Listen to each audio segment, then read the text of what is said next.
యత్ర యోగేశ్వర కృష్ణ. మనం అన్నిటిని ఎదుర్కొంటే, ఎందుకంటే మన దగ్గర కృష్ణుడు ఉన్నాడు. కృష్ణుడు అంటే ఏంటి? ధ్యానం. యోగ పరాకాష్ట. అర్జున్ అంటే ధర్మ పరాకాష్ట. నేను చచ్చిపోయినా పర్వాలేదు, అందరూ రక్షిస్తా అన్నాడు. అర్జున్ అనలేదా? అవును సార్, అన్నాడు సార్. నేను చచ్చిపోయినా పర్వాలేదు, రక్షిస్తాను. కృష్ణుడు ఏం చెప్పాడు? నేను ఎప్పుడు యోగ పరాష్ట ధ్యానం అంటాడు. కృష్ణుడు ఎప్పుడు నిద్రపోలేదు తెలుసా? నిద్రపోలేదా? ఎప్పుడు నిద్రపోలేదు. రాత్రంతా కూర్చొని ధ్యానం చేసేవాడు. ఓకే. ఎప్పుడు పడుకుని లేదు. నెవర్. యా నిషా సర్వభూతానం తస్యాం జాగ్రత్త సంయమి యస్యాం జాగృతి భూతాన్ని సా నిషా పశ్యతే మునే. ఇది భగవద్గీతలో శ్లోకం. ఇది కృష్ణుడు తన సొంత జీవితంలో చేశాడు. అంటే యా నిషా సర్వభూతానం. నిషా అంటే రాత్రి,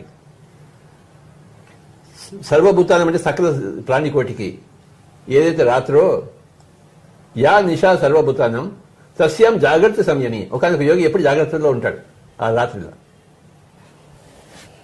యస్యాం జాగ్రత్త భూతాన్ని, సకల ప్రాణికోటికి ఏదైతే జాగ్రత్త వస్తుందో, యస్యాం జాగ్రత్త భూతాన్ని సా నిషా, అది రాత్రిగా భావిస్తాడు ఒకనొక యోగి. పగలను రాత్రిగా చేస్తాడు, రాత్రి పగలు చేస్తాడు. ఓకే. రాత్రిని పగలు చేయడం ఏంటి? ఎరుకలో ఉంటాడు. ఓకే. పగలను రాత్రి చేయడం ఏంటి? ఇక్కడ ఇదమిత్తంగా ఉంటాడు, అంటున్నట్టు ఉంటాడు. Okay, right. ఇక్కడ మనకి సక్సెస్ అక్కర్లేదు పగల్లో, రాత్రి సక్సెస్ కావాలి యోగికి. ఓకే. పగలు న్యూట్రల్ గా ఉంటాడు అందరి సంబంధాల్లో, రాత్రి మటుకు యోగ ధ్యానం కావాలి.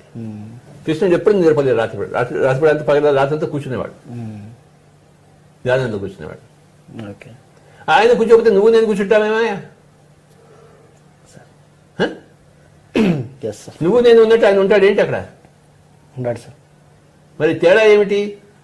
ఆయన పరమ యోగి, యోగీశ్వరుడు. Yes sir.